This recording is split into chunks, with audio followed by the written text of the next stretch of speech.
We have achieved great things. We have made giant leaps.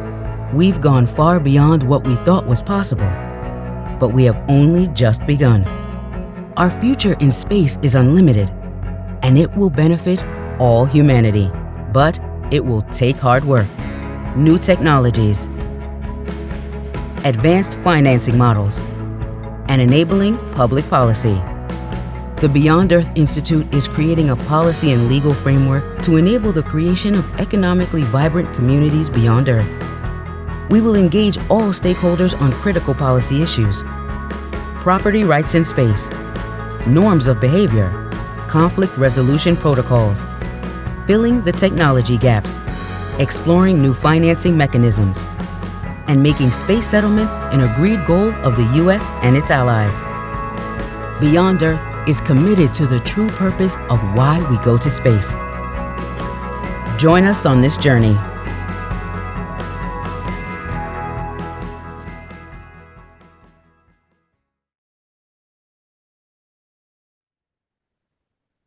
Hi, great video. I always love that. Hi, everyone. I'm Steve Wolf, president of the Beyond Earth Institute, and welcome to this webinar titled Unlocking the Solar System with Space Nuclear Technology. It's been a while since we've done this, so I'm really excited about coming back together, and certainly judging by the response that we've had to this webinar, I couldn't be more pleased. But before I introduce the program, I do want to make a few announcements. And first, I want to thank those of you who have taken the opportunity to make a donation at the point that you were registering for this webinar. It really is so important, and your donations are really helpful to help us advance our mission and our activities. Your support is greatly appreciated. We want to make these donations optional. We make these donations optional at every event, and I have to say that we're always pleased by how much folks are responding to that. I never cease to be a little bit surprised about that. So thank you. And certainly, if any of you have not donated, we're going to put a link in the chat field today so that you can go to our donation page, make a donation, and certainly look forward to your donations in the future. Also, big news: we now have a date for the 2024 Beyond Earth Symposium. We are coming off of our last November 1st and 2nd, with extremely successful event. So we're pleased that we're gearing up for our 3rd annual symposium, and it will be held again at the American University College of Law in Washington, D.C. again. So please mark your calendar. We will have a save the date that will be coming out shortly. With this 3rd annual symposium, we look to build on the momentum we've created in the past 2 symposiums, as well as with the webinar series and the reports and studies that have come out from Beyond Earth. It will be a transition time as well. It will be 1 week just past a historic presidential election, and it will be an important time for space policy discussion. So I hope that you will plan to join us. Courtney Stead, who I'll be introducing in a minute, reminded me that this week is the birthday, February 6th, of Gerard K. O'Neill. And those of you on the call, if you're like me, he was one of my early and very strong influences in becoming interested in the space and the possibility of human evolution beyond Earth. So I want to respectfully acknowledge his birthday this week with this conference. As I introduce today's program, I want to thank Cody Nipfer, whose consistent and tireless efforts in organizing not only this event, but all of our webinars last year. He really has just been a tremendous force in making these events possible. With over 200 registrants for today, clearly there's a great interest in nuclear technology in space. And I want to also thank Lauren Andrade, who's an important team member. She's helped to get the word out about this event, but she is helpful in so many ways for the organization. So thank you, Lauren, as well. So the program. So the next 10 years will see a major development developments and explorations in the cislunar region and beyond that will require energy sources and propulsion capabilities that exceed the power generation limits of solar collectors and liquid propellants. To meet the new challenge in space, nuclear thermal technologies have become the leading contender. In today's program, our very own Courtney Stad, Beyond Earth Executive Vice President, will lead a panel of space nuclear experts in a wide-ranging discussion of what the possibilities are, what's at stake, and what do we need to consider from a space policy standpoint. So with that introduction, Courtney, I'll turn the program over to you. Thank you, Steve, and thank you, everybody. It's really wonderful looking at the range of attendees, so many friends that I've known for decades and many new people as well. And I thank all of you for joining this very important discussion regarding nuclear propulsion and power, which has been a theme that has dominated space travel for a long, long time. In fact, some of you sci-fi aficionados may recall that H.G. Wells talked about the use of radon for heating and propelling the turbine in his book, The World Set Free, back in 1914. And the late Freeman Dyson and his colleague Ted Taylor back in the late 50s worked on a project called Orion, which I remember in my high school physics book. I couldn't believe it when I read the fact the concept was a 4,000-ton spaceship using 2,600 nuclear bombs to propel it into space. Just stunning. The Partial Test Ban Treaty came along and put an end to it, and Dr. Freeman himself eventually withdrew his support for atomic spacecraft in terms of its environmental hazards, but nonetheless, it was breathtaking. But the idea of use of space nuclear technology for power and propulsion has never gone away. And it's not gone away. And by the way, this image you're seeing is from 1968, Space Odyssey 2001, Discovery 1, propelled by a nuclear thermal propulsion system. And it's not gone away because nuclear is quite unique in the fact that for a limited amount of propellant, a nuclear-powered spacecraft can go faster, sustain its thrust longer than its chemical counterpart. You're going to hear about nuclear thermal propulsion. The best definition I've heard of that is an energy from nuclear reaction to heat fuel that's fired out of the back of a rocket. It's sort of like air from a toy balloon, if you will. On the other hand, nuclear electric propulsion, the fission energy is instead used to ionize the gas. So you hear about Stirling engines and the Hall electric thruster and others that sort of fall into that dimension. The decades are replete with both the military and NASA supporting various and sundry projects regarding the use of nuclear space propulsion and power. NERVA which was a partnership between NASA and the U.S. Atomic Energy Commission, was focused on fission to propel a rocket into space. Mission was never launched, but arguably it did help advance reactor design, fabrication, electronics, and so forth. In the 80s, there was a $200 million space nuclear thermal propulsion program that was initiated under the rubric of the so-called Star Wars, the Strategic Defense Initiative.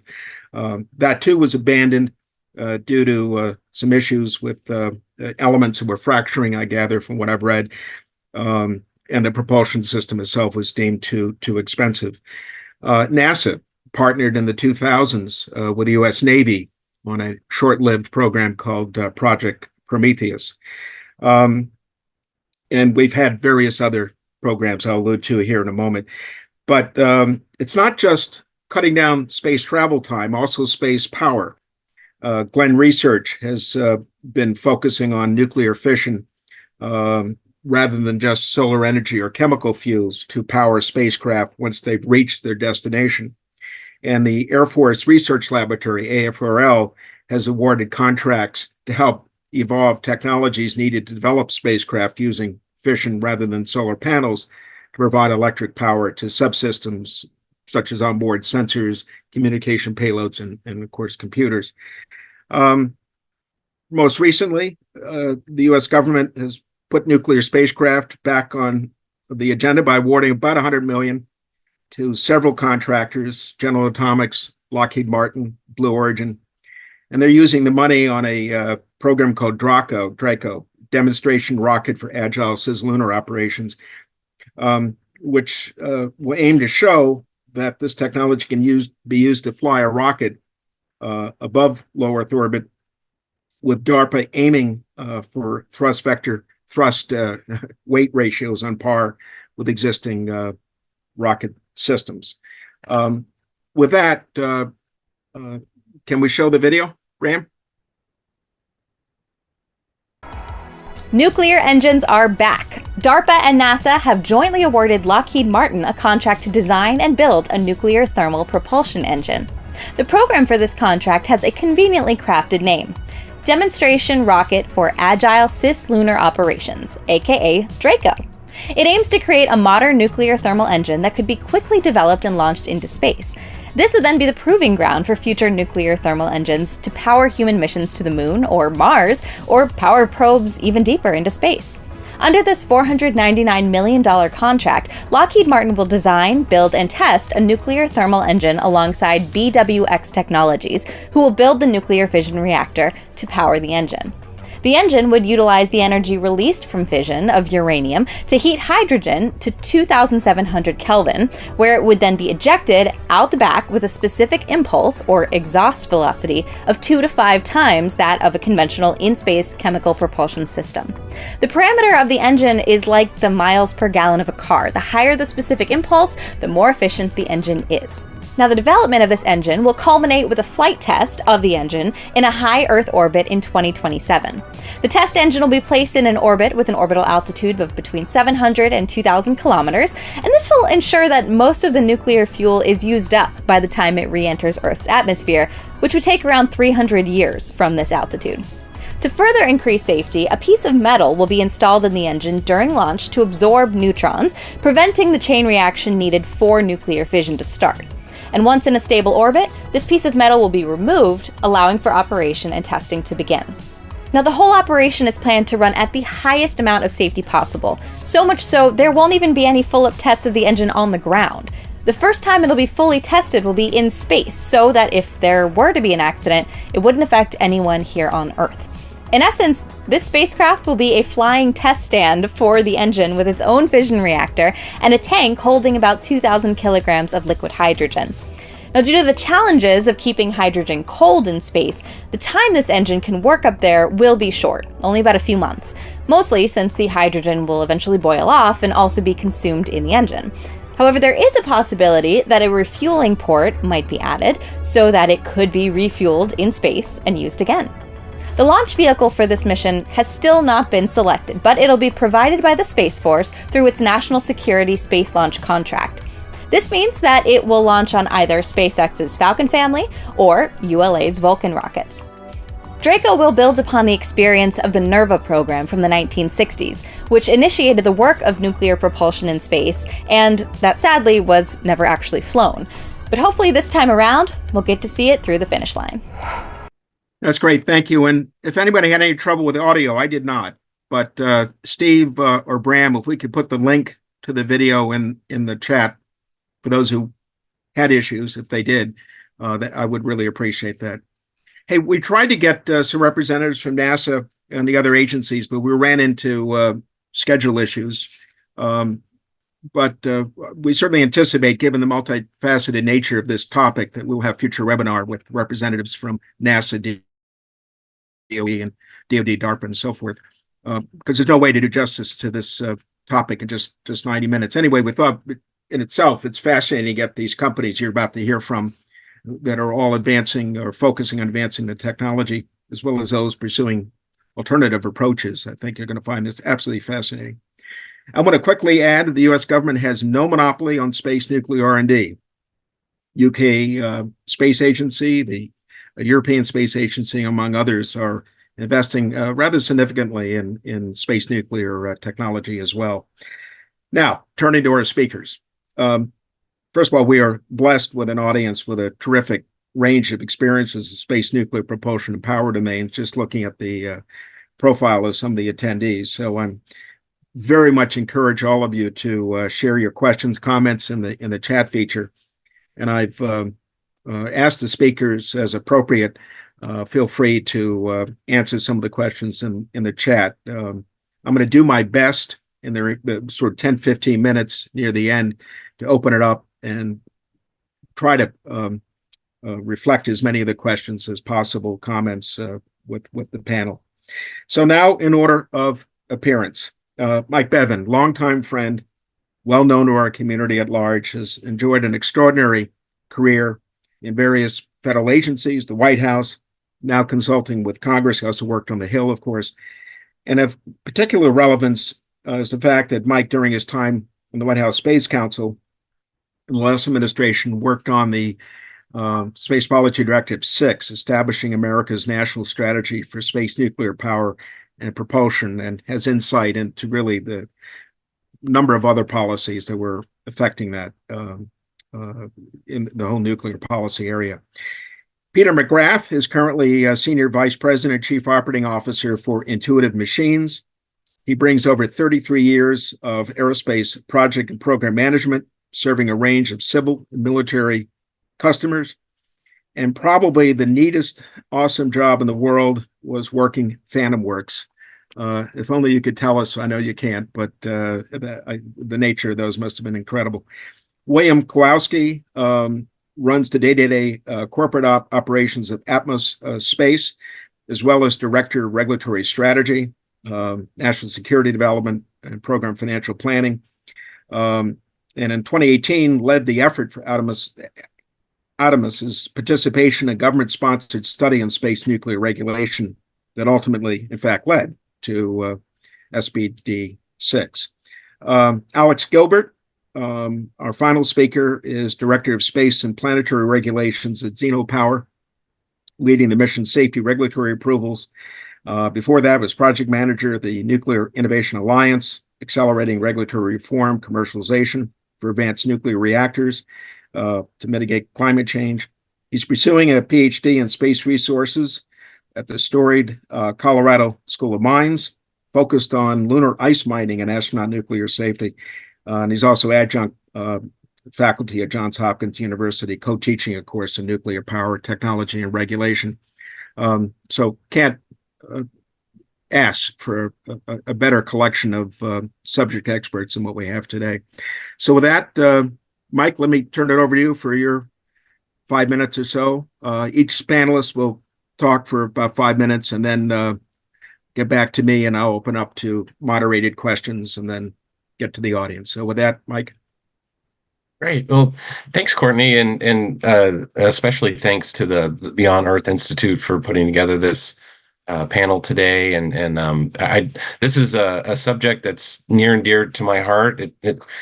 Courtney, I was listening to your, going through the history and things that, you saw when you were growing up and when you started your career and things. And a lot of those very similar ones that I was fascinated with as well, especially the detonating nukes in space to, for propulsion.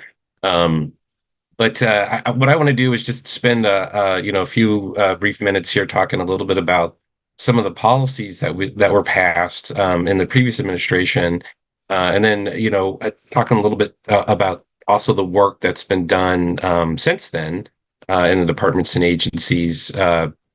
Courtney's already spoken about a few of those efforts.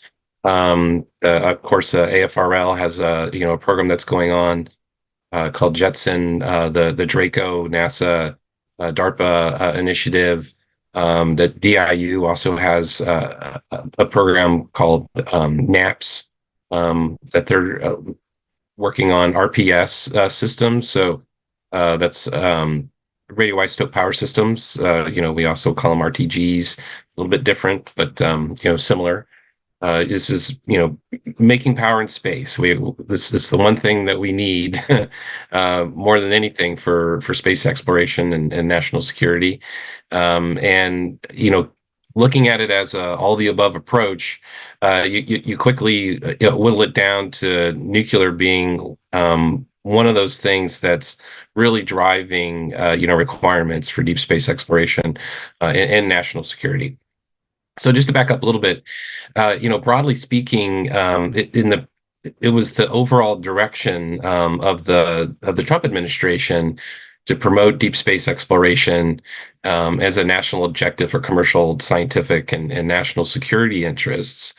And I'd be remiss if I didn't say this, but really all the credit goes to the Vice President, Mike Pence, and the President for their political support, because and also Dr. Scott Pace for his tenacity for getting these policies through.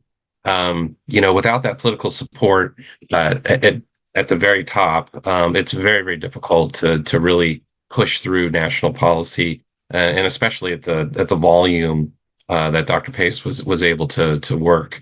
There was a lot that actually happened right at the end, and that was a function of an election year and trying to essentially push through things that already been done for 6 months, 12 months, or whatever.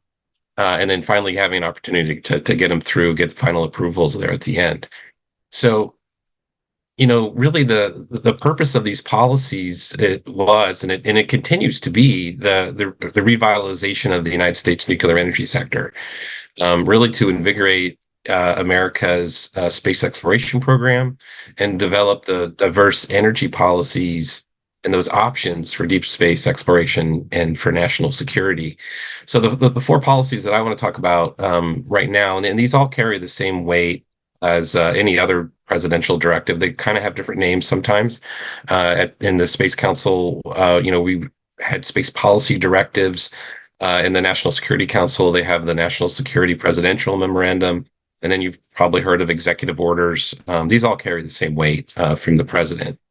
So back in August of 2019, the president signed out essentially a rewrite of the National Security Presidential Memorandum 20, which is the launch of spacecraft containing space nuclear systems. It's really the authorization for launching those. And so that called for the development and use of space nuclear systems to enable and enhance space exploration and operational capabilities.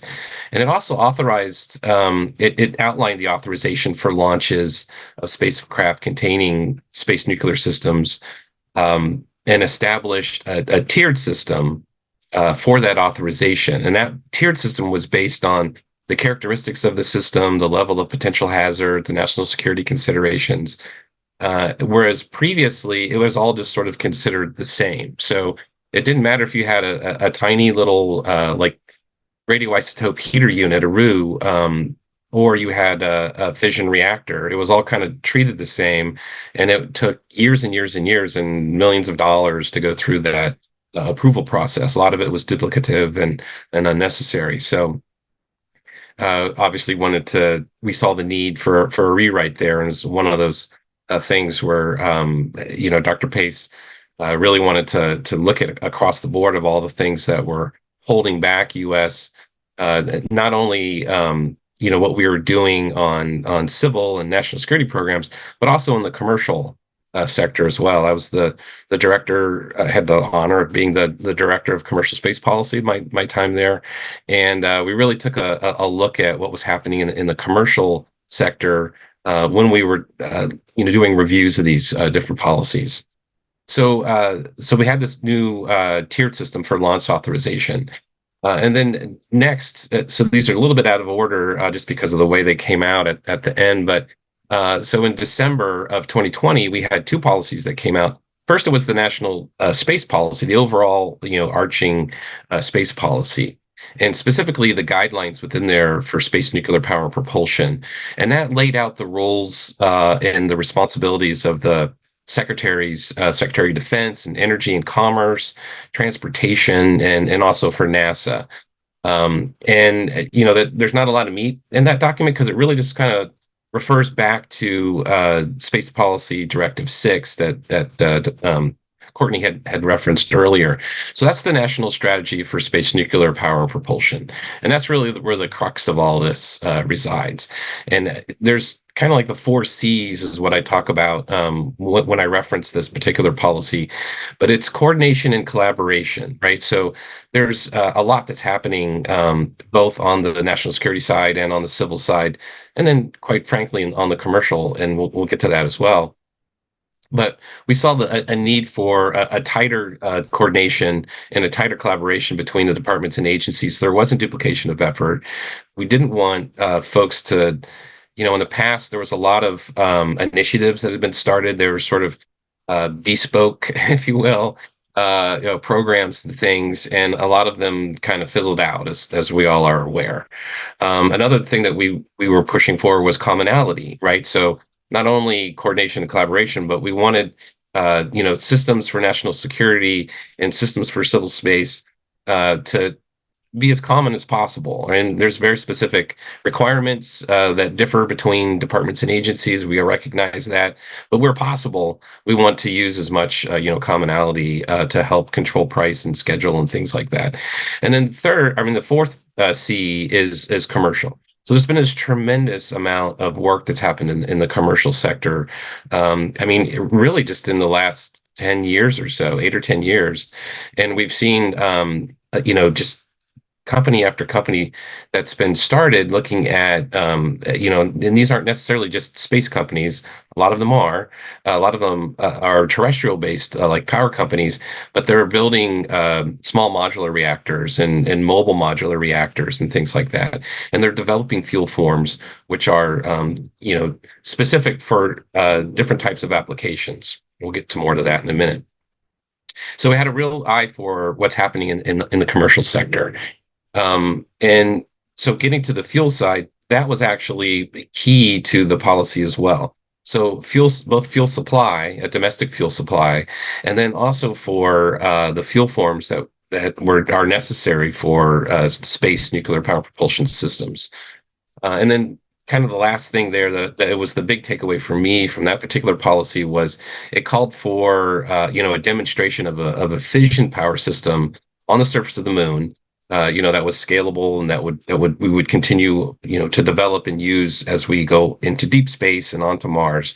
Really, the moon is in this particular sense, is sort of the learning ground, right, for what we're going to do later on. Mike, if you don't mind, I think you've done an incredible job of covering the waterfront. Do you mind if we could stop at this point and then sort of circle back to the cislunar and so forth? Unless there's any last comment you want to make, but we can circle back.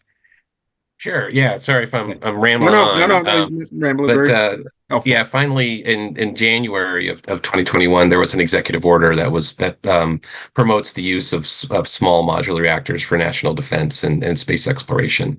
And so that obviously there's a lot of things in that particular order, but for civil, we're really looking at the human habitats, ISRU on the moon, both for moon and Mars, and then really the domestic fuel supply. And I'd like to hit on that more later, Courtney, if we could, Sure. Because we really called for, not looking at highly enriched uranium anymore, but looking at high assay, low enriched uranium as a fuel form for that, as well as, there's a whole menu of different types of isotopes we can use. It doesn't have to be plutonium-238. Gotcha. So with that, okay. Very helpful. I think back to you, Rick. Yeah, you've really and provided quite a robust sense of the history and the regulatory framework, which we definitely will get back to. With that, thank you, Mike. With that, Peter, let's move over to you. And I know you've got a little trivial mission on the eve of, so you may want to allude to that, and I'll turn it over to you. Thanks, Courtney. By the way, I'll answer your question on Phantom Works real quick. So I spent about 31 years of my career at Boeing, and part of that I was in Phantom Works. I was a composite analyst. I did a lot of work in composites. So I was working on Delta Clipper, if you've heard that, Delta DCXA. I was working on DCXA and some of the single stage to orbit type concepts that were being advanced in FantomWorks. That was kind of my area. And actually, I'll do a call out to somebody I saw was on. Dallas Beanhoff and I used to work in FantomWorks together back in the day. But so I've been with Intuitive Machines now for about 3.5 years, after retiring from Boeing and joining them. And, Intuitive Machines is, we say we're a cislunar infrastructure company. So we're focused really on getting things to and around the moon, as well as to the lunar surface, and then moving around the lunar surface as well. Our primary mission right now is lunar landers. We actually do have a lander sitting on a Falcon 9 right now at Cape Canaveral, going through wet dress, final loading practices. We are really, I think, the first ever fueled vehicle on something on 39A. So yeah, we're doing a lot of learning of fueling practices ahead of our launch coming up here on the 14th. Actually, it's the 14th East Coast time, the 13th Central time. So right around the midnight time frame. So we're really looking forward to that. This will be our first mission. We'll launch on the 14th. We use kind of an Apollo-esque type approach. So we actually will land on the moon the 22nd. The launch window is the 14th, 15th, or 16th, but the landing date's the same. It's the 22nd either way. It's really about, when we arrive at the moon and how many, we basically orbit the moon for about a day and then pick our landing site and go. We will land on the South Pole, so within 10 degrees of the equator, which is kind of like landing on Antarctica. So we're in that span of the South Pole. What's that? We're really excited about this mission. A lot of things going forward between now and basically the end of the month. I got it to sound proper. Okay, go ahead. What? Whoever is on, if you could go on mute, please. Park. Hey, Bram, do you have any control? If you're listening, whoever it is, please go on mute. Sorry, Peter. We started off doing landers, but we're also very active in other things. When we start looking at landers in general, one of the issues with landing on the moon is you basically survive one lunar day, which, the lunar day cycle is about 14 days. 14 Earth days is one lunar day, and then you go to sleep for 14 days for a lunar night. And because of the extreme temperatures through the lunar night, typically you don't come back to life. The batteries don't survive. The boards crack on the computers and the avionics boxes. And even though you may be able to collect power through the solar rays, you really don't have anything functioning. And so we've been looking at how to keep landers alive. And one of the, if you look at how, some programs are keeping things alive overnight, like there's a FSS, the Far Side Seismic Sensor that's being developed at JPL.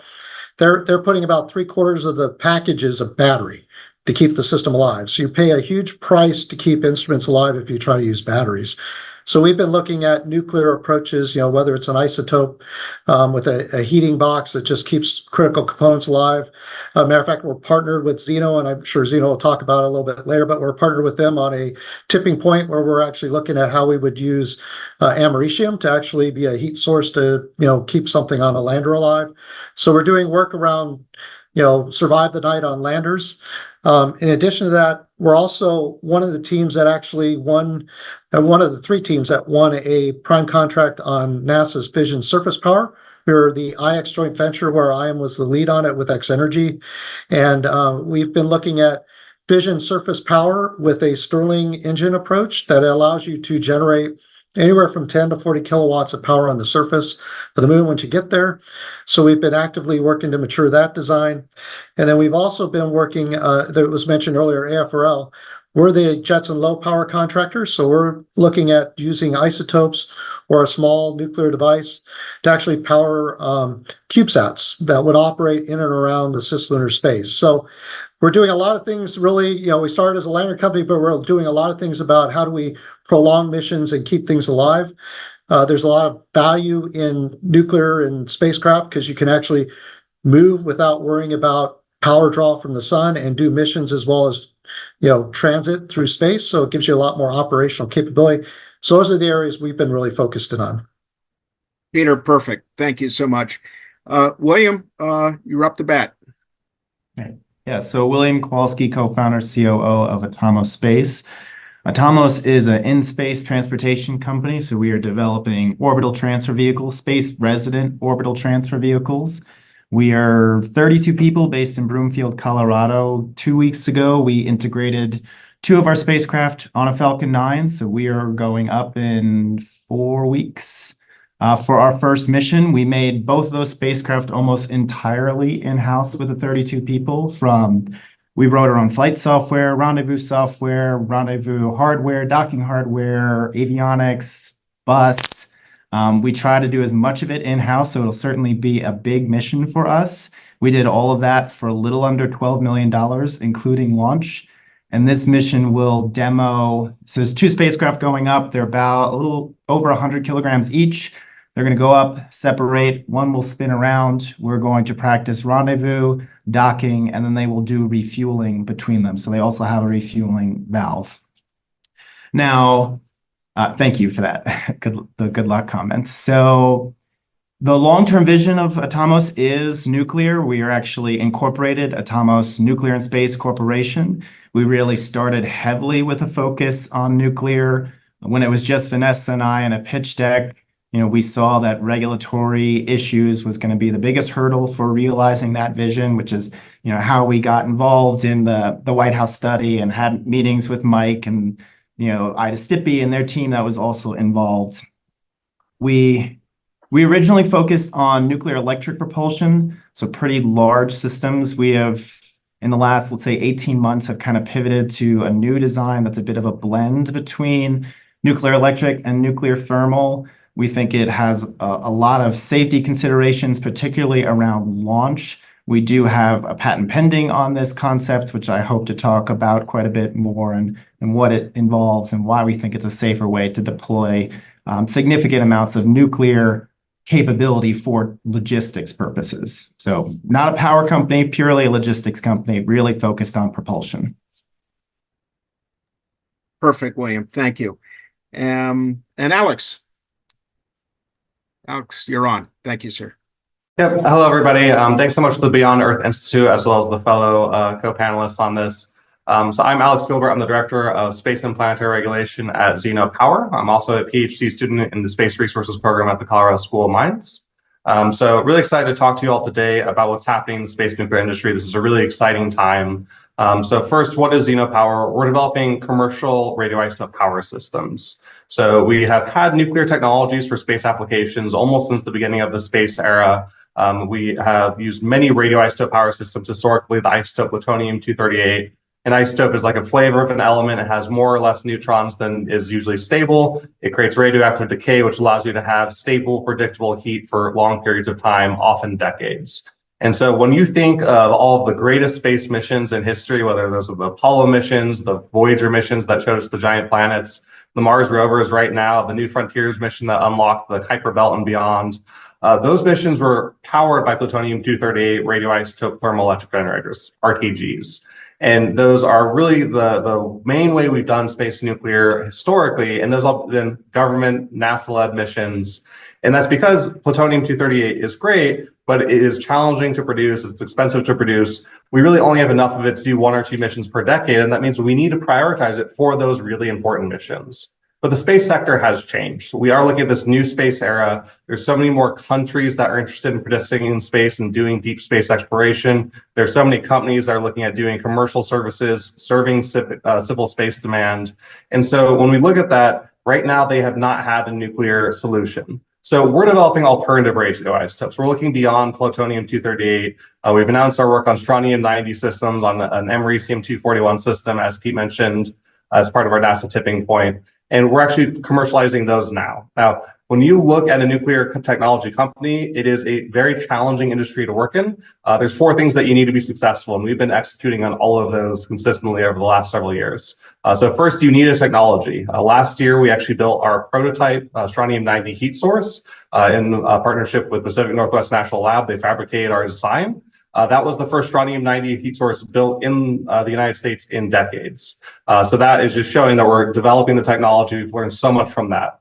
The second part is unique customers, unique entities that are actually interested in the technology, that are willing to put money behind that. And we have found willing partners in the US government. So we have a public-private partnership with the Space Force to build a radioisotope powered satellite by 2026. That satellite is a fabrication project. This is not a paper design. We're actually working on that right now. We also won a tipping point last year with NASA to design a radioisotope system to be used on the lunar surface to help for survive the night. And as Pete mentioned, Intuitive Machines is one of our partners on that. I will say, Pete, that the entire Xeno team is really excited for you all. We're going to be cheering when you launch. We're going to be cheering when you land. That's just really exciting for the entire industry. So all of our eyes and hopes are with you right now.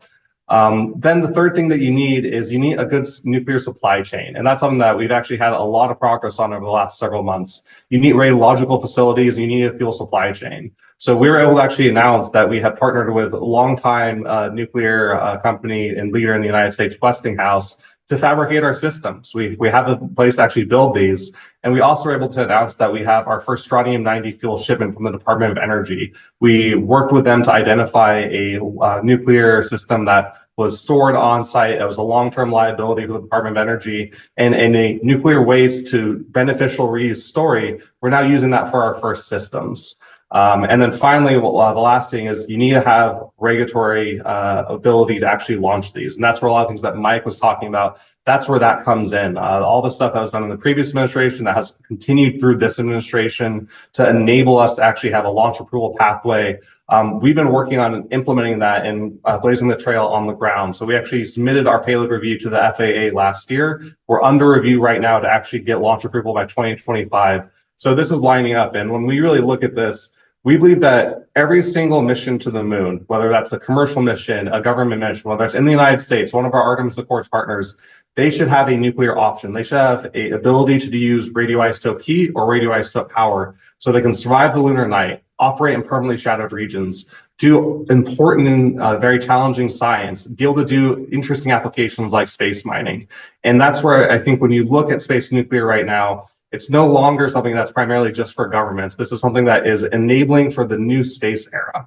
So really excited for this panel. I think it's really interesting and exciting time to be in this field. Extraordinarily so. I thank all of you for setting the stage. So if anybody out there in the audience thought that this was a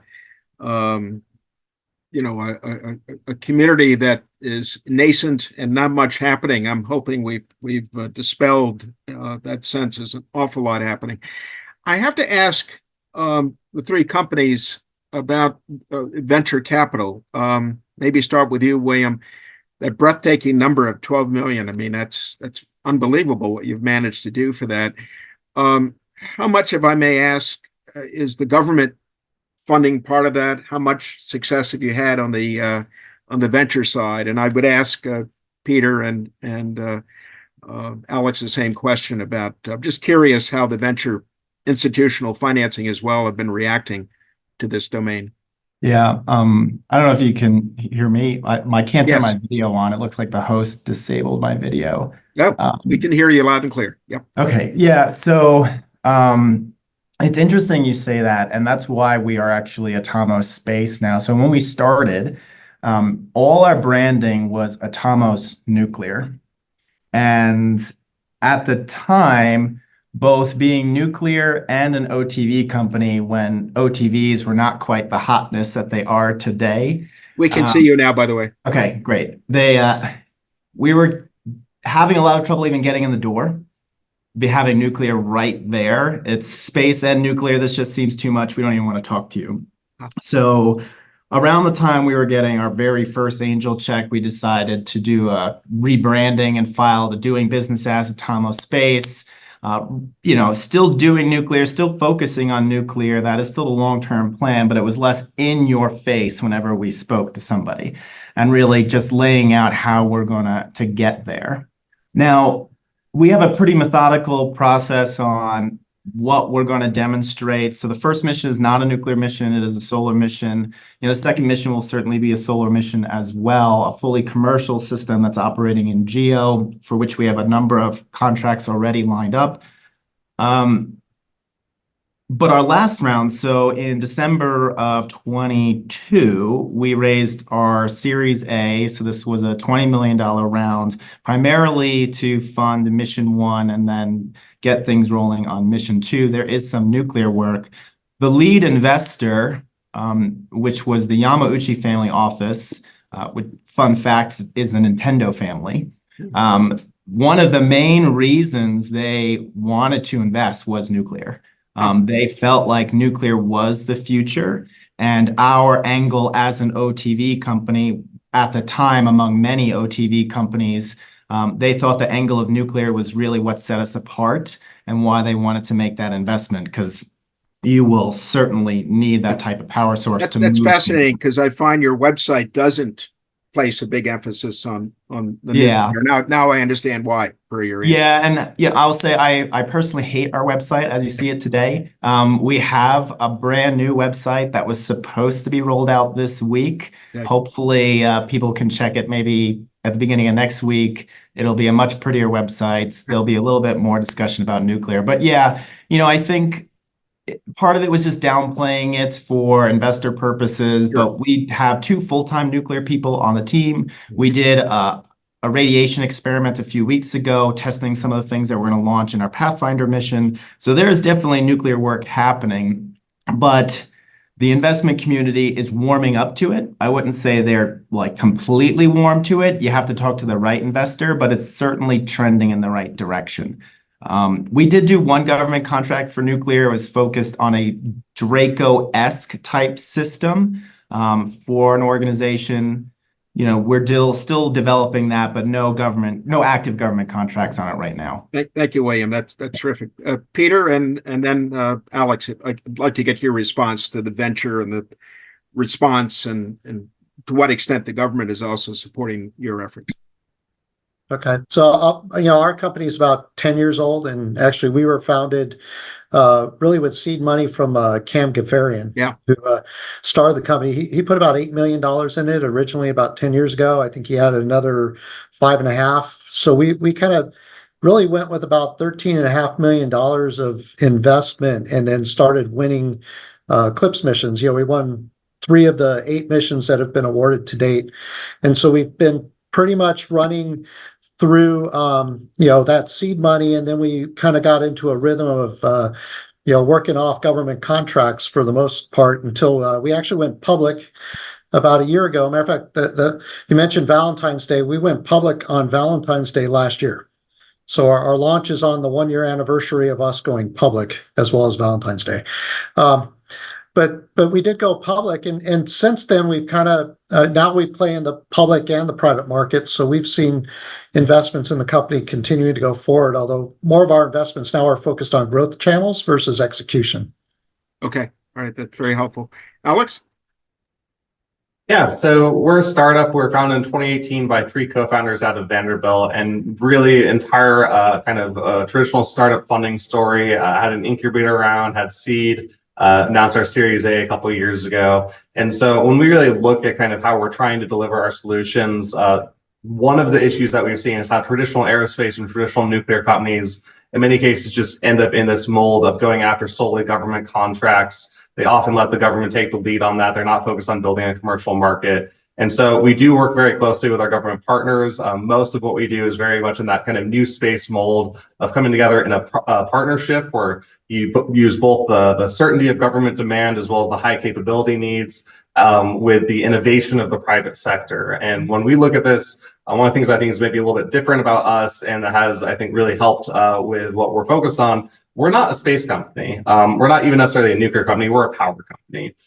We have other projects that are looking at other areas. We do have a maritime project that's looking at an undersea radioisotope system. And so when we're really looking at our whole range of potential solutions, as well as our venture markets that could align with that, we have a very large target market that is both government and commercial. And that's the biggest thing for us too, is that it is great to have government, but the reason that the new space sector has been successful, we find inspiring about that, is that you want to meet government needs with services, but in using that first government customer, that's how you then open up the market for many other participants getting to that commercial area. And so that's how we're trying to really focus on both matching private funding with government contracts to build a market for everybody. That's extraordinary. That's great. By the way, to do justice, I'm going to decided to sort of weave in some of the great questions from the audience as we proceed. with the other questions I have already identified. But just out of respect for our mutual friend Dallas Bienhoff, he says, for you, Alex, what power levels are developing for your strontium-90 cells? If you want to spend just a second on that. Yeah, so with radioisotope systems, you're typically looking at tens to hundreds of watts electric per individual system, so you can scale that up. We're also, one of the things that we're looking at as well is obviously heating services. So again, in that 10 to kind of 100 watts thermal range, it really kind of depends on what you're looking at. And our system's really designed to be modular. So a lot of individual spacecraft need is what we're focusing on right now. Alrighty. There's a couple other questions in the audience I'll get to in a moment. Many of us recall the protest, the placard that showed up when NASA was launching Cassini, for example, which at that point had about 30 some odd kilos of plutonium. I'm assuming that some of those environmentalists have not gone away totally. So for those listening, what are the arguments to be used for those who still oppose introducing nuclear, let alone in terms of dealing with the environmental hazards? Could somebody take that on? Maybe Mike, if you want to address that briefly, that'd be great. Yeah, so I talked a little bit about the tiered system for the authorization for launch of radioisotopes and nuclear systems, and again, so first and foremost, safety is at the top, right? So that was the way that we looked at it across all the tiers. And I'm not a highly technical person. I'm not a nuclear engineer by any stretch of the imagination. But there's I alluded to this earlier, but there's a laundry list of different types of isotopes. If we're just talking about like RPS, for instance, when some have half-lives of weeks, or months even, and so you can really tailor what you want to do.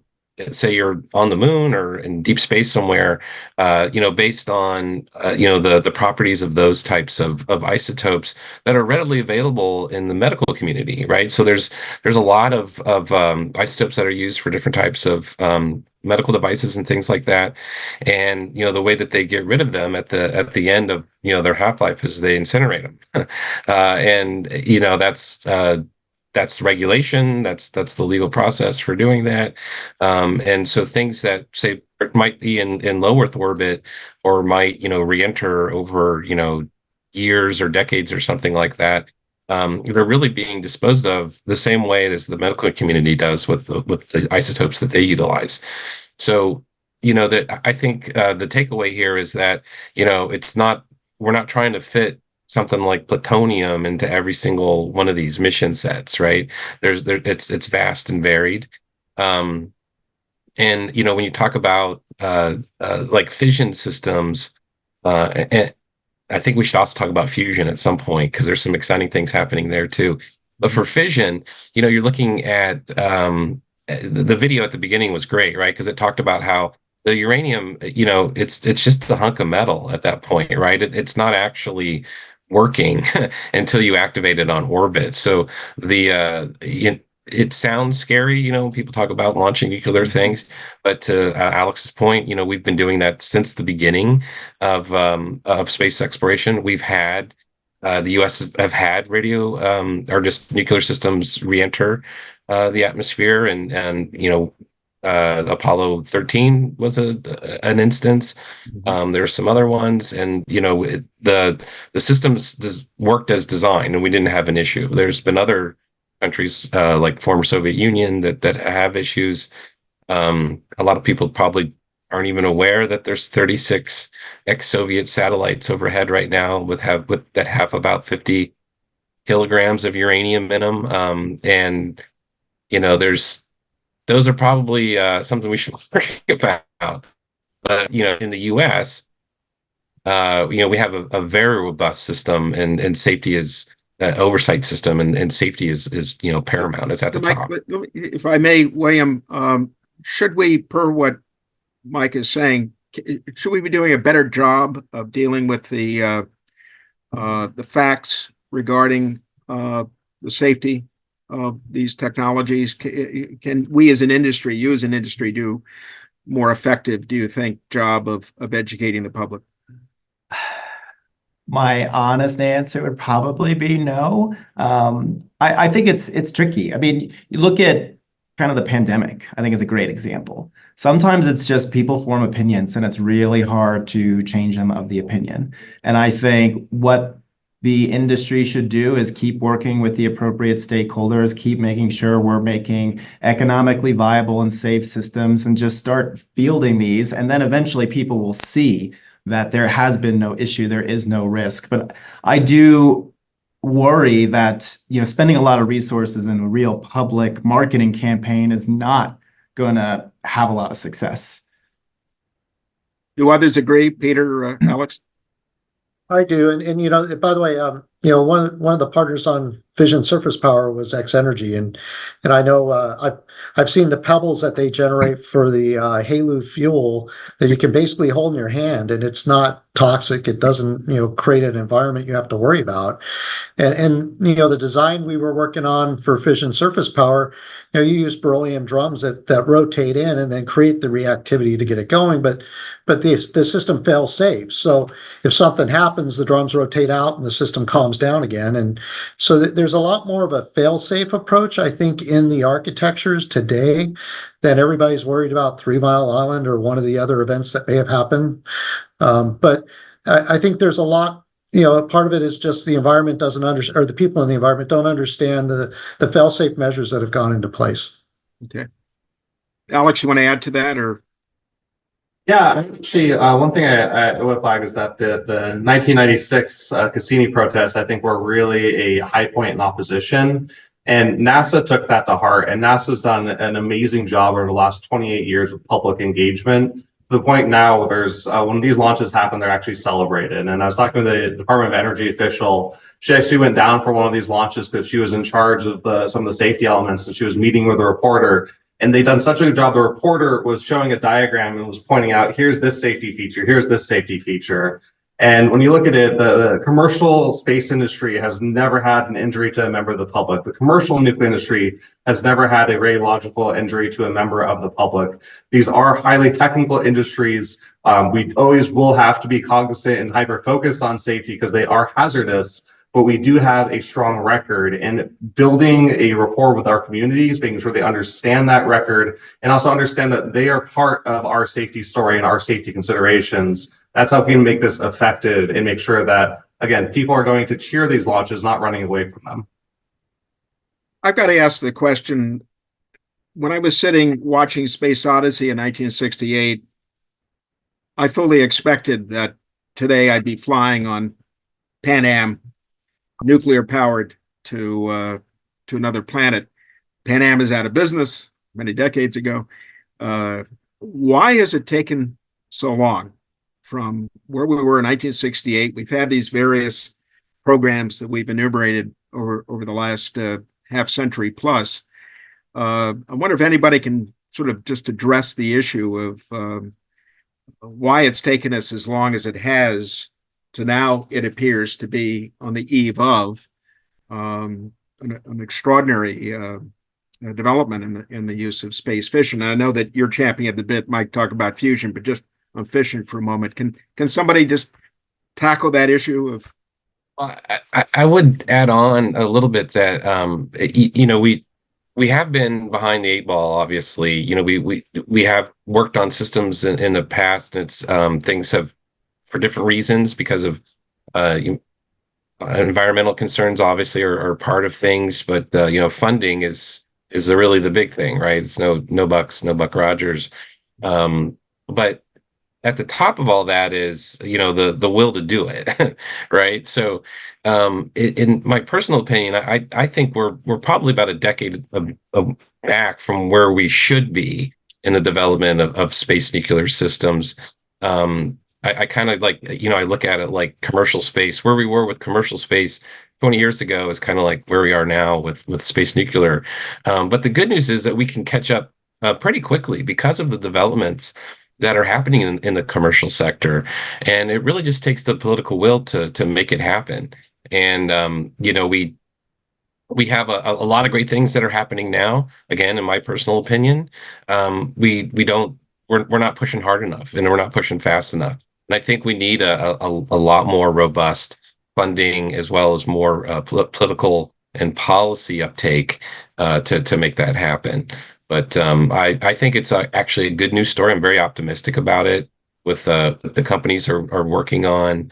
I've been to X Energy to see what they're working on too. It's amazing with they call them triso fuels, right? So this HALEU, it's uranium essentially encapsulated in like a couple of other material, and so they've built the safety into the fuel, right? Instead of building the safety around the reactor, it's the fuel that's actually safe, not that the reactor isn't safe, but it's first and foremost in the fuel form, right? So, Mike, thank you. Anybody want to add to what Mike was saying? Yeah. So kind of tying onto something Mike said, I think one of the challenges is it's really hard to push a technology. We really need a pull, some need that's pulling it. And I think that has been a big change in the last few years. You think back in the day where there was not a lot of heavy lift launch, commercial space really didn't exist, military space was somewhat static. And whereas now you have heavy launch vehicles, you have a lot of commercial constellations. US Space Comm is really focused on dynamic space operations. There's a lot of things where we're butting up against the technical limits of either chemical propulsion or maybe the kind of maneuverability limits of solar electric propulsion, and people are looking for different ways to solve this problem. In the civil and military domains, right? Yeah. And the last thing, I know, Pete, you want to make a comment, I want to say is, I think part of the challenge too is nuclear historically has been somewhat academic.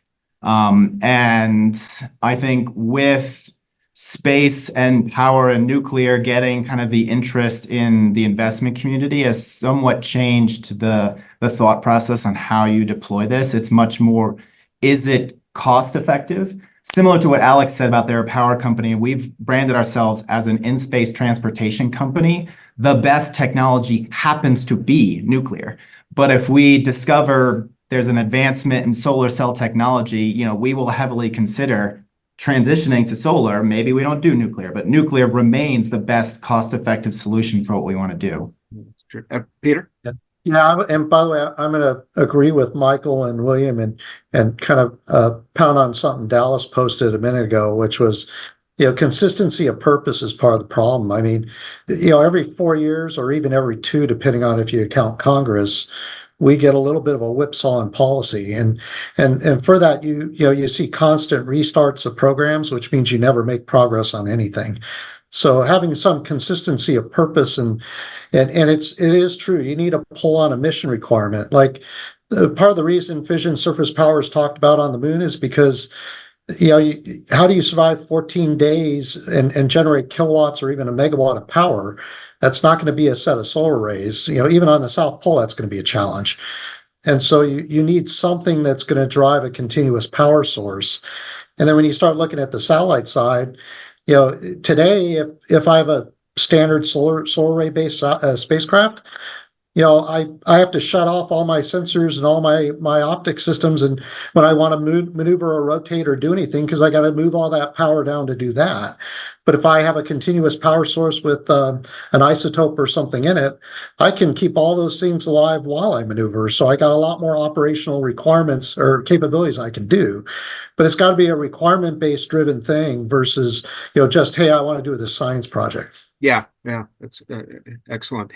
My friend Brendan Curry has asked, can anyone speak to collaboration with the U.S. Navy nuclear experience as well as the U.S. national labs? I recall NASA during Prometheus in the 2000s, mid-2000s, was trying to work with the U.S. Navy on nuclear power plant, but that, as I said, was short-lived.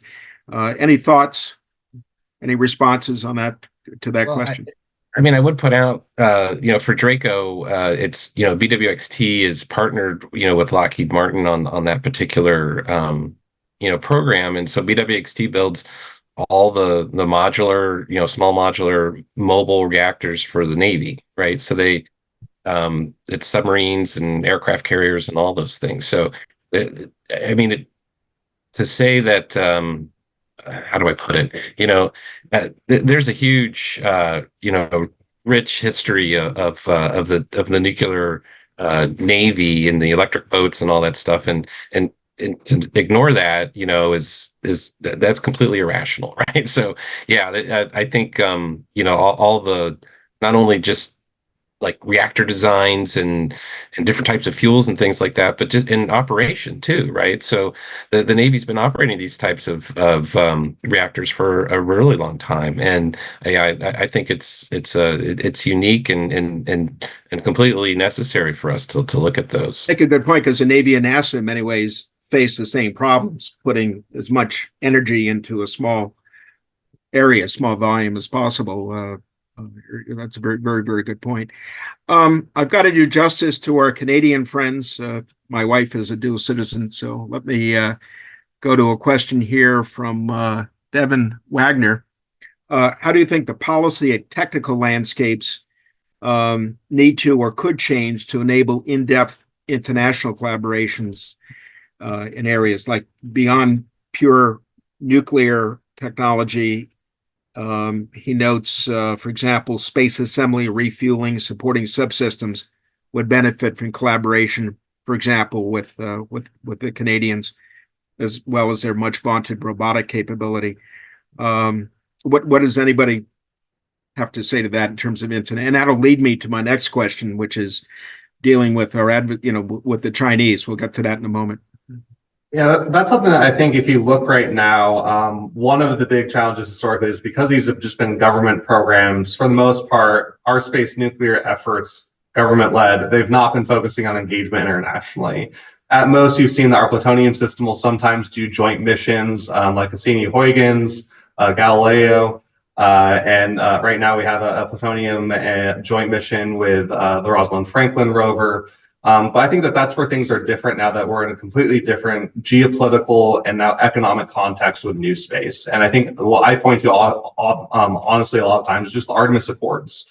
We are heading to a very different era in how we cooperate in space. And when we look at the ability to actually develop these things commercially, we can now sell these technologies once we deal with the export control challenges. There are export control challenges. They're not insurmountable. A lot of the story there is just being able to recognize that these are partner countries, that we do want to make sure that the technologies as they need to be are controlled. But if you look, one of the big things that's happened on the nuclear side is the AUKUS deal. There was a deal between Australia, the United Kingdom, and the United States for defense purposes for nuclear submarine technology, which is the most carefully controlled of all nuclear technologies, and that is now being shared readily. And I think when you look at something like radioisotopes in particular, we already have radioisotope trade for medical and industrial purposes. You already do have civil trade, and I think things like HALEU, which allow us to trade reactors, potentially avoid highly enriched uranium. We are now in a position where the technical facts on the ground have changed. The policy can catch up, and I think that when we really look at how we can try and hit on levers, there are collaborations to be had between the U.S. and Canada, between companies across all of the Artemis Accord countries. We can make those policy changes, and we are seeing that policy makers are receptive to that change and how things are different now. Right. Anybody want to add to that? Yeah, I was going to just add real quick, and I agree. The civil side has always been the area where collaboration has been more easily done, especially with Canada. One of my first jobs was integrating the space station robotic arm onto some truss structures for the space station back when I was with McDonnell Douglas, actually. So I spent a lot of time in Canada integrating that, and the ITAR restrictions were very limited, and we were able to do work there. I saw a comment here about India. I was going to say, I've also done work with India in the past, a little bit more challenging with India just because of their relationships with Russia primarily. It creates a little bit more of a constraint on what you can and can't do with them. But that I think it's a case by case a little bit, but I think the Artemis Accords and the civil approach is a way that it's going to open up some abilities to do cooperative efforts. So now let me mention.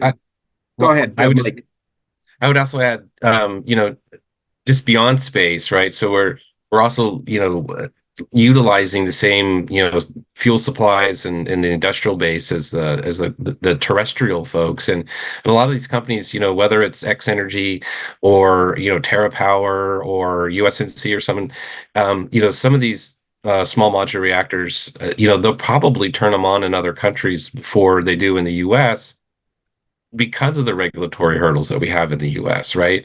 And that's just for the terrestrial piece. So luckily there's no NEPA in outer space, but I think, getting back to utilizing, what the infrastructure, the supply chains, and all the industrial base on the terrestrial side just helps it for us. The space is kind of the beneficiary of a lot of that's going on. Thank you. So let me move to China. And Peter Gerritsen, the Atlantic Council, has given us a link regarding China's commitment, rather significant commitment to nuclear technology, space nuclear technology. I've even heard from other sources that they are very aggressively looking at helium-3 on the moon as an energy source as well. But in essence, Peter's question comes down to, are any of you concerned that our government ambition is what he calls 25 times smaller than what China is developing now? Could somebody take that on, please? Mike? I can talk about China all day. You only have a couple of minutes, so please. Yeah. So obviously,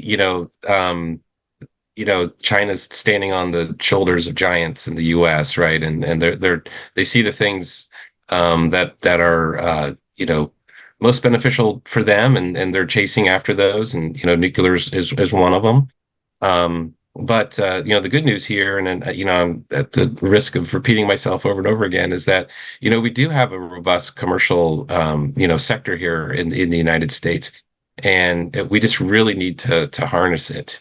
And I think there's been a lot of progress that's been made over the last several years, and we just really need to turn that up in order to stay ahead. I really do think we are ahead, but it's they're closing the gap, that's for sure.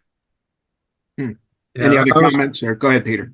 Yeah, I was going to comment that they've actually leapfrogged us in a couple areas. I know they recently demonstrated a Stirling engine in space, so they're already starting to get to power systems in space using nuclear fission.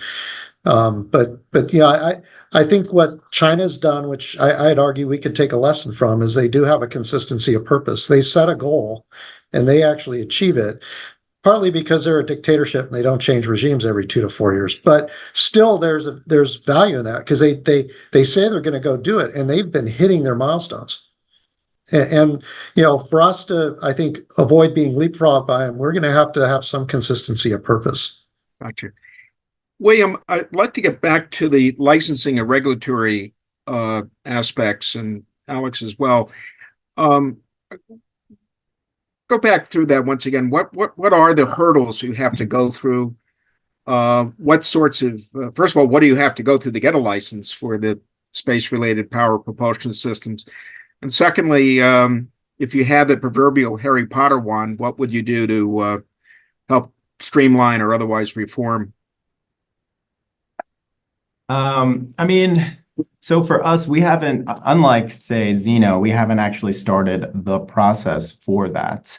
But one of the things that we're doing is, and this was one of the experiments we had done terrestrially, is planning our Pathfinder reactor mission. Because, one of the things that we had advocated for during the NSPM 20, SPD 6 kind of analysis was, having a framework where previously done analysis should be accepted as, viable for licensing going forward. It's not reinventing the wheel every single time you want to do a nuclear launch. So for us, it's launching the smallest possible reactor we can to really just demonstrate the licensing process. That is the primary goal of this mission, to figure out what is going to be acceptable, what is not going to be acceptable, so that we can have a little bit more eyes on target as we go in for a much larger system. Who Now, licenses it? Department of Energy and So we would likely be tier 2, which would be coordinated by the FAA. So we're low assay, kind of low radioactivity system, not using highly enriched uranium.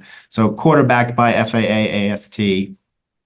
But another thing, and this is why, mission 1 is really important and kind of our commercial roadmap is really important. One of the things that we have expertise in is rendezvous and docking. Our chief engineer led RPO development for Cargo Dragon at SpaceX. He had done a number of RPO missions. And for us, we actually will be launching the reactor in half, and it won't even be connected in a kind of radioactive configuration at launch. And we will rendezvous the two pieces together and assemble them on orbit. This is another thing we're going to be demoing on mission 1. talking of safety, per your point, Mike, earlier. Yeah. So if there's, a launch failure or accidents, it's not going to be in any type of configuration where it could, start a chain reaction. The second thing for us, since we're focused on propulsion, is the architecture we have kind of baselined now is what we call our activation engine. So instead of every nuclear OTV that we send up being a nuclear launch, we will actually just send up one activation station. This will be a larger reactor that has a neutron flux. And then every OTV would have a benign isotope in it that is not radioactive. It goes up, rendezvous with the charging station, will dock to it. That isotope gets bombarded with neutrons, becomes radioactive, and then it kind of detaches, and then it uses that in a nuclear thermal way. The experiment we had done with a university partner in December was to demonstrate, does the activation happen at the same rate and to the same efficiency as our analytical models show, which it did. We were pretty happy. I would say the first experiment didn't. We quickly learned that the geometry is very significant in how the neutrons react and activate the isotope. The second experiment pretty much aligns with our analytical work, and we're preparing to do a third experiment in, I think, another week. Okay. All right. Alex, you want to respond on the licensing, because you obviously have had some experience. FAA, but is Department of Energy and others involved as well? Or is it the FAA as sort of AST, the lead? And I guess the other point too, we have this mission authorization with so-called novel space operations. For those who are not following it, the White House is proposing Commerce and the FAA bifurcate those authorities. Go ahead. Yeah, it's very complicated. I very much appreciate the work of Mike, other people like Aaron Miles, Bobby Alal, William, and the industry partners back for NSPM 20. They did put a lot of work in to make sure that we had the framework, but we still need to work through that framework. And when I look at our regulatory issues, so I deal with on a daily basis, I have a Rolodex of different 3- and 4-letter agencies I have to deal with. You do have ground licensing you need to worry about with the NRC. You don't really have to worry about DOE, and it's a purely government program. And I think we're really getting away from that model for space now. When you're going to one of these spaceports, you might be regulated depending on your flight by FAA, potentially by DoD if it's one of these DoD missions. NASA might regulate them. The nice thing is now with all 3 of those systems, with the NSPM 20, you actually have the same safety guidelines. You can use the same safety analysis. I cannot emphasize how much better that is than some other systems where it just depends on whether you're government or commercial. Then we're getting to space. There's all sorts of issues you need to look at. You start with the safety basis of, are we doing an orbital mission? Are we doing a mission to the lunar surface? Where on the lunar surface are you going? And you start figuring out the questions there. But yeah, that mission authorization question is huge right now. And look, there's all sorts of discussion about the different proposals. From my perspective, I want a mission authorization framework. I don't care who it is. I care that it exists and that you actually have qualified regulators that have the capacity. And right now, when you look at any of our space regulators, they don't have capacity. The FAA is way overworked in terms of just dealing with launch providers. For them, they are, I think, somewhat terrified about space nuclear systems. And so when we look at our approach, we know that we need to prioritize safety, but we also need to work with the interagency, with FAA as partners to make sure that we are properly designing our systems, that we have got a good safety basis, that we're doing the best possible analysis. We're working with Sandia National Laboratory for our safety analysis. They do it for NASA. We're building on that precedent. So it's a really complex question. We need to get it right. But there are a lot of people that will be working on this in the next 5 years. And as a first mover, we really, from a company level, from essentially everyone from me on up to our CEO, this is our responsibility to get this right, because this is how we're going to unlock many systems in the future, including for fission systems, just because we're going first. Well, as somebody who worked on the 84 Commercial Space Launch Act, where we had something like 16 agencies that all of whom could say no to us in the chemical propulsion, solid propulsion area, there is hope. We did eventually evolve into a cumbersome, but nonetheless, a quasi lead agency environment. We only have, and it's your fault because it's all of you, because it's been such a compelling discussion. We only have a few more minutes, but very quickly, rapid fire. Trevor Henn, I hope I pronounced that correct. Trevor said for states like Maine, they're just starting to grow their space sectors. Any advice on how they can best attract space nuclear companies that are emerging? Any quick thoughts on what the states can be doing? That could be anybody. Mike? Yeah, so I think what it really boils down to, and again, this is Mike Bevan's personal opinion, but yeah, there's a lot of companies that are considering using space nuclear for whatever type of mission set that they they're going to go do.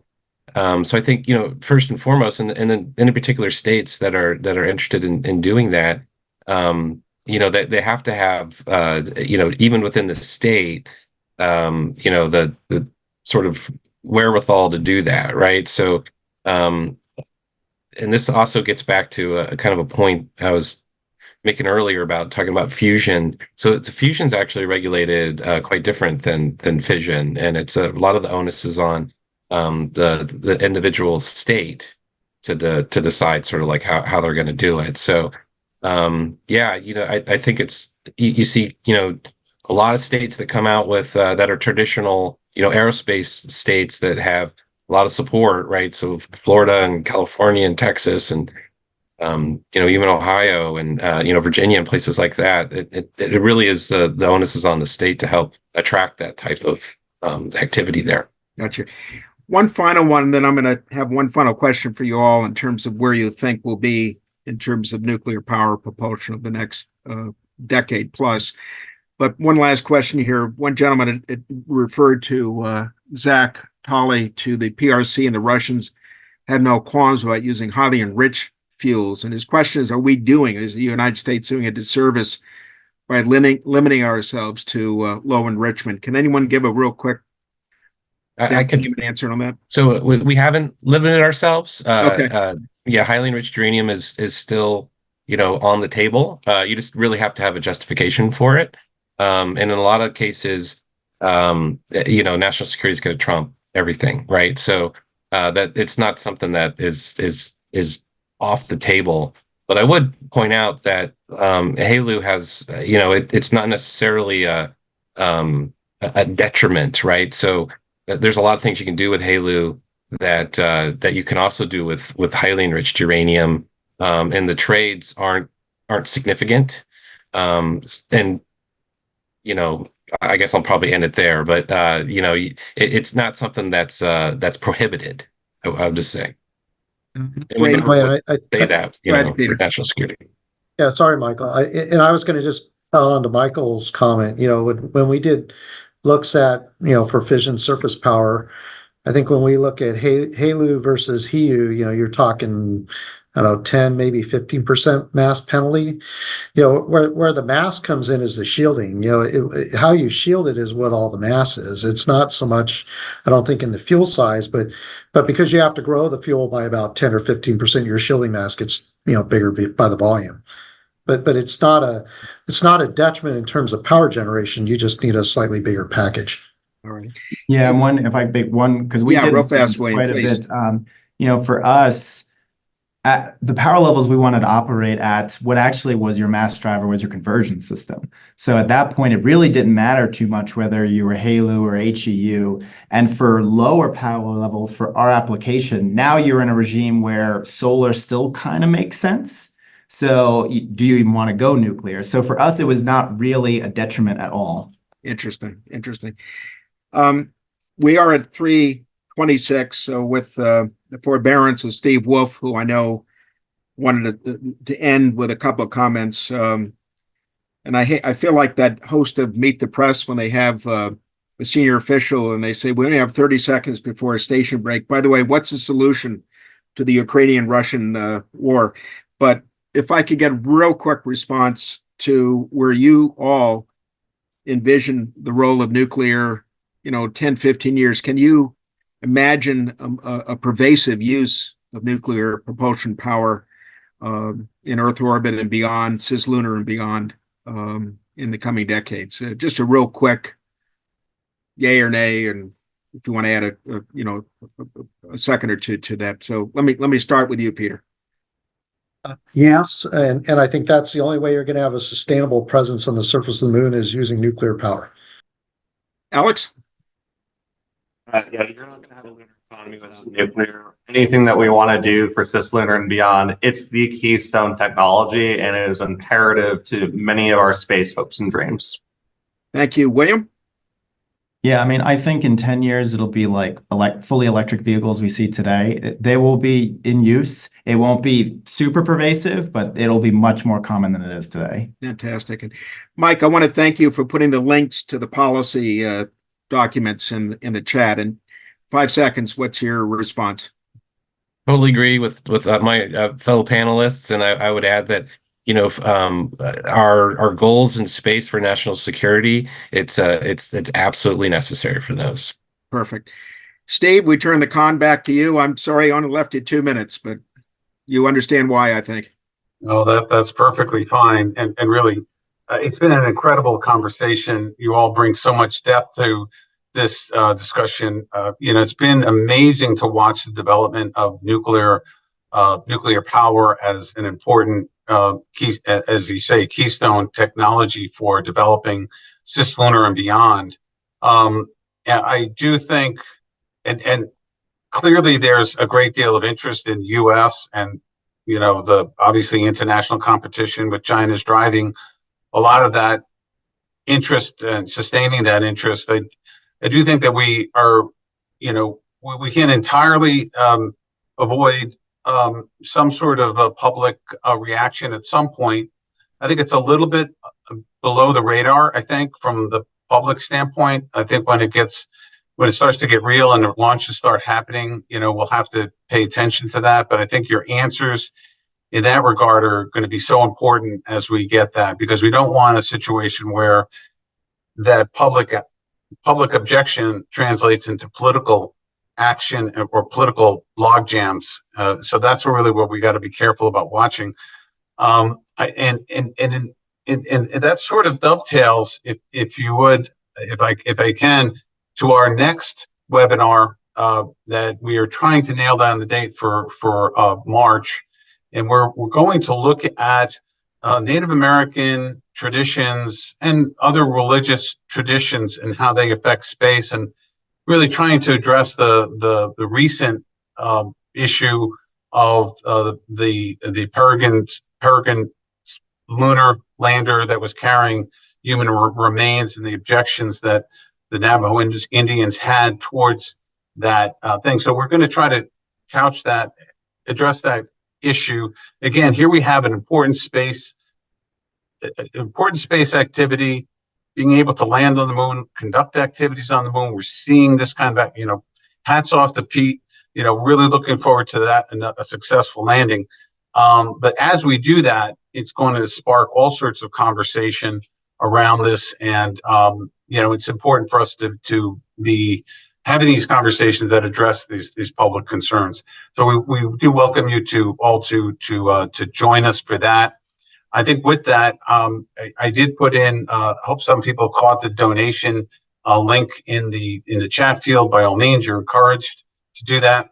I will, and I, as I always like to do, to give Courtney a last word on anything related to BE that I might not have covered? No, I was gonna compliment you, and then we can sign off on. I was wondering how you'd make the segue from our topic today to the indigenous people's concerns about the moon. Is saying I think you carried it off. Okay, It's a talent, you know. I can't thank all of you enough. This is extraordinarily exciting, and Peter, to you, and William, to your upcoming mission. To all of you, very much success. A lot rides. You're all making this future as we speak. So we're just honored to help have this sort of conversation and ensure the community at large has a grasp of the regulatory, the technical, the economic, so forth challenges facing us. And you're all in the arena. That's all you can ask for, and you're doing it. So thank you. Yeah, thank you, and thanks to the audience for staying with us. It's really it's an important conversation. And we'll continue it next time. So thank you all for joining us, and have a great day.